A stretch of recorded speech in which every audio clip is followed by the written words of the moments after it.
পশ্চিমবঙ্গের রাজনীতিতে এখন রীতিমতো টান টান উত্তেজনা। একদিকে পুরসভার নোটিশ, অন্যদিকে আইনি তৎপরতা, সব মিলিয়ে রাজ্য রাজনীতি এবং প্রশাসনিক স্তরে একটা বড়সড় রদবদল কিন্তু চোখে পড়ছে। আজকের এই বিশ্লেষণে আমরা একদম বস্তুনিষ্ঠভাবে এই পুরো ঘটনার গভীরে যাব। চলুন শুরু করা যাক। আজকের এই এক্সপ্লেনারে পুরো ঘটনাটা কয়েকটা ধাপে বোঝার চেষ্টা করব। প্রথমে কেএমসি নোটিশ, তারপর কেএমসি আইন ডিকোড করা, এরপর অভিযুক্ত সম্পত্তির খোঁজ, শহর জুড়ে চলা দখলদারি উচ্ছেদ অভিযান, নতুন এফআইআর এবং সবশেষে এই পরিবর্তিত রাজনৈতিক প্রেক্ষাপট। শুরুতেই যে কেন্দ্রীয় প্রশ্নটা আমাদের সবার মনে ঘুরপাক খাচ্ছে সেটা হলো, এই হাই প্রোফাইল সম্পত্তিগুলোর ওপর পুরসভার হঠাৎ এই কড়া নজরদারির আসল কারণটা কি? এটা কি নেহাতি প্রশাসনিক রুটিন কাজ, নাকি এর পেছনে রয়েছে কোনো বৃহত্তর রাজনৈতিক সমীকরণ? চলুন একদম প্রথম পয়েন্ট থেকে শুরু করি। কেএমসির সম্পত্তির নোটিশ। সম্প্রতি কলকাতা মিউনিসিপ্যাল কর্পোরেশন বা কেএমসির আধিকারিকরা সরাসরি হরিশ মুখার্জি রোডে তৃণমূল কংগ্রেসের সর্বভারতীয় সাধারণ সম্পাদক অভিষেক বন্দ্যোপাধ্যায়ের বাড়ি শান্তিনিকেতন এবং তার আশেপাশের বেশ কিছু সম্পত্তিতে নোটিশ পাঠিয়েছেন। অভিযোগটা কি? অভিযোগ হল এই বাড়িগুলোর নির্মাণ নাকি অনুমোদিত নকশা মানে স্যাংশনড বিল্ডিং প্ল্যান মেনে হয়নি। পুরসভার নিজস্ব তদন্ত বলছে বেশ কিছু অংশ বেআইনিভাবে তৈরি করা হয়েছে। কিন্তু এখানে একটা অদ্ভুত ব্যাপার আছে। সংবাদ মাধ্যমের রিপোর্টগুলোর দিকে একটু নজর দিলে তথ্যের বেশ কিছু অমিল চোখে পড়ে। সম্পত্তির সংখ্যাটা ঠিক কত? দ্য টেলিগ্রাফ বলছে 17টি সম্পত্তি, আবার দ্য নিউ ইন্ডিয়ান এক্সপ্রেসের রিপোর্ট অনুযায়ী সংখ্যাটা 21। এদিকে টাইমস অফ ইন্ডিয়া জানাচ্ছে কেএমসির অ্যাসেসমেন্ট বিভাগ নাকি 42টি এমন সম্পত্তি চিহ্নিত করেছে যেগুলোতে মালিকানা বা আংশিক মালিকানা রয়েছে। সংখ্যাটা যাই হোক না কেন, প্রশাসনিক স্তরে যে একটা বিশাল বড় তৎপরতা চলছে সেটা কিন্তু একদম পরিষ্কার।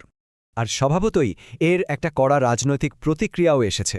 তৃণমূল কংগ্রেসের শীর্ষ নেতৃত্ব সরাসরি দাবি করছেন যে এটা কোনো আইনি পদক্ষেপ নয়, বরং এটা আদ্যোপান্ত প্রতিহিংসার রাজনীতি। অর্থাৎ একটা সাধারণ আইনি নোটিশ কিভাবে রাজনৈতিক সংঘাতের কেন্দ্রবিন্দুতে চলে এসেছে সেটা এখান থেকেই বেশ বোঝাই যাচ্ছে। এবার একটু আইনের দিকটা মানে দ্বিতীয় পয়েন্টে আসা যাক। কেএমসি আইনটা একটু ডিকোড করা যাক। পুরসভা ঠিক কোন আইনের ওপর ভিত্তি করে এই নোটিশগুলো দিচ্ছে? এটা হলো 1880 সালের কেএমসি আইনের 401 ধারা। সোজা কথায় বলতে গেলে এই ধারাটা কলকাতা পুরসভাকে যে কোনো বেআইনি বা নিয়ম বহির্ভূত নির্মাণ ভেঙে ফেলার বা তাতে পরিবর্তন আনার চূড়ান্ত ক্ষমতা দেয়। নোটিশ পাওয়ার পর মালিক পক্ষ নিজেদের বক্তব্য জানানোর জন্য 5 থেকে 15 দিন সময় পান। তারপর স্পেশাল অফিসারের শুনানিতে ঠিক হয় বেআইনি অংশটা ভাঙা হবে নাকি জরিমানা দিয়ে সেটাকে রেগুলারাইজ করা হবে। কেএমসির এই অফিসিয়াল সার্কুলারটা দেখলেই বিষয়টা পরিষ্কার হবে। পুরসভা কতটা সুনির্দিষ্ট আইনি কাঠামোর মধ্যে কাজ করছে এটা তার প্রমাণ। এটা 401 ধারার একটা সার্কুলার। এর মানে হল অনুমোদনহীন নির্মাণের অভিযোগ পেলে শুধু কাজ বন্ধ করা নয়, প্রয়োজনে সেখানে পুলিশ বা নিজস্ব রক্ষীও মোতায়েন করতে পারে পুরসভা, যাতে কোনোভাবেই বেআইনি কাজ আর এগোতে না পারে। আইনি দিকটা তো বুঝলাম। এবার চলুন তৃতীয় পয়েন্টে, অর্থাৎ অভিযুক্ত সম্পত্তির খোঁজে।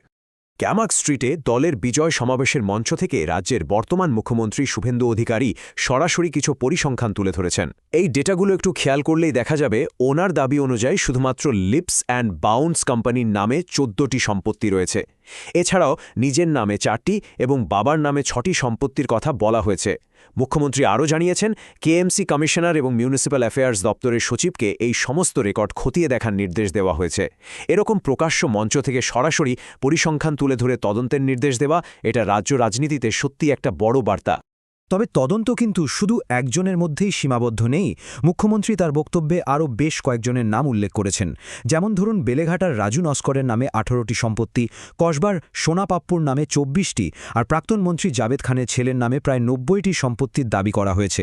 মানে বোঝাই যাচ্ছে এটা কোনো বিক্ষিপ্ত ঘটনা নয়, বরং একটা বৃহত্তর দুর্নীতিবিরোধী অভিযানের অংশ। নির্দিষ্ট কিছু সম্পত্তির নোটিশ তো দেখলাম, এবার একটু ম্যাক্রো লেভেলে ব্যাপারটা দেখা যাক। আমাদের 4 নম্বর পয়েন্ট, দখলদারি উচ্ছেদ বা anti encroachment drive. Harish Mukherjee রোডের শান্তিনিকেতন বাড়িটার আগের আর এখনকার ছবিটা পাশাপাশি রাখলে সত্যি অবাক হতে হয়।